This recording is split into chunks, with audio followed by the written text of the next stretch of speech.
Janasena party అంటే ప్రత్యర్థి పార్టీలన్నీ భయపడుతున్నాయంటే అవునని చెప్పొచ్చు.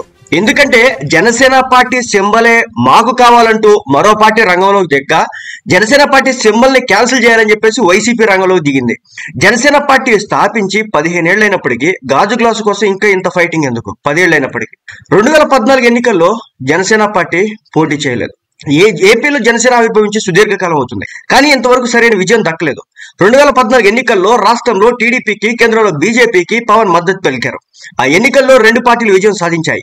గత ఎన్నికలకు ముందు ఎన్డీఏ నుంచి టీడీపీ బయటకు వచ్చింది. దీంతో పవన్ సైతం గత ఎన్నికల్లో ఒంటరి పోరు చేశారు.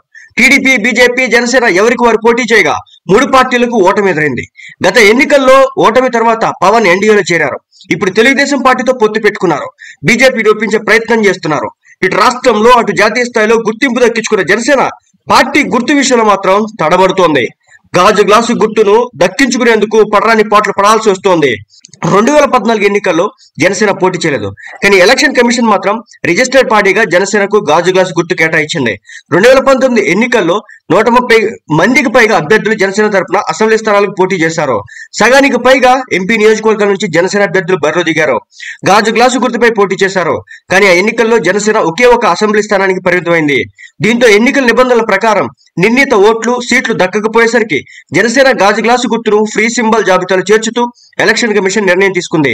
జనసేన పోటీ చేయబోయే నియోజకవర్గాల్లో మాత్రమే గాజు గ్లాసు గుర్తును కేటాయిస్తూ స్వతంత్ర అభ్యర్థులు బరిలో ఉండే చోట సైతం వారికి గాజు గ్లాసు గుర్తులు కేటాయించే వీలుగా ఫ్రీ సింబల్ జాబితాలో చేర్చారు. ఇది ఇబ్బందికరంగా మారుతూ ఉండడంతో జనసేన ఎలక్షన్ కమిషన్ కు ప్రత్యేక వినతి సమర్పించింది. గతేడాది డిసెంబర్ 12న జనసేన నుంచి వినతి రావడంతో ఎలక్షన్ కమిషన్ ఆ పార్టీకి గాజు గ్లాసు గుర్తు కేటాయిస్తూ ఉత్తర్వులు జారీ చేసింది. దీనిపై రాజమండ్రికి చెందిన రాష్ట్రీయ కాంగ్రెస్ పార్టీ హైకోర్టులో పిటిషన్ దాఖలు చేసింది. గాజు గ్లాసు గుర్తు కోసం తాము ఈసీకి దరఖాస్తు చేసుకున్నామని, తమ తరపున దరఖాస్తు చేసుకున్న జనసేనకు ఆ గుర్తు కేటాయించారని పిటిషన్ లో పేర్కొన్నారు. దీనిపై ఈసీ వివరణ ఇచ్చింది. జనసేన నుంచి డిసెంబర్ 12న వినతి వచ్చిందని, రాష్ట్రీయ ప్రజా కాంగ్రెస్ నుంచి డిసెంబర్ 20న దరఖాస్తు వచ్చిన విషయాన్ని ప్రస్తావించింది. దీంతో కోర్టు విచారణను వాయిదా వేయడం జరిగింది. అయితే జనసేన ఆవిర్భవించి సుదీర్ఘకాలం అవుతుంది, సరైన విజయం అయితే దక్కలేదు. ఎన్నికల్లో ఉనికి చాటుతుందని అంతా భావిస్తున్నారు. సరిగ్గా ఇటువంటి సమయంలోనే గ్లాసు గుర్తుపై వివాదాలు సృష్టించడంలో చాలా మంది తలమునకలు అవుతున్నారు. జనసేన చుట్టూ నిత్యం కుట్రలు జరుగుతూనే ఉన్నాయి.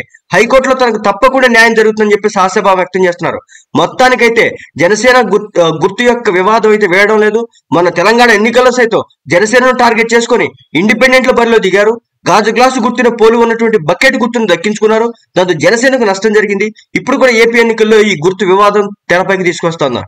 సో మనం ఇక్కడ చూసుకున్నట్లయితే కనుక వైసీపీకి సంబంధించి కేసులు కూడా పడినట్టు తెలుస్తుంది. ఈ గాజు గ్లాస్ గుర్తు విషయంలో వీళ్ళకి తీసేయాలన్నట్లుగా, ఇంకో పక్క చూసుకుంటే కనుక వేరే ఇంకో పార్టీ వచ్చేసి ఇది మాకు కేటాయించాలన్నట్లుగా ప్రచారం చేసుకుంటున్నటువంటి పరిస్థితి. ఏదైనప్పటికీ ఇంకా గాజు గ్లాస్ గుర్తు విషయంలో రచ్చ రగడ చేస్తున్నటువంటి విధానం చూస్తే జనసేన పార్టీ అంటే వీళ్ళకి ఎంత భయమో మనం అర్థం చేసుకోవచ్చు.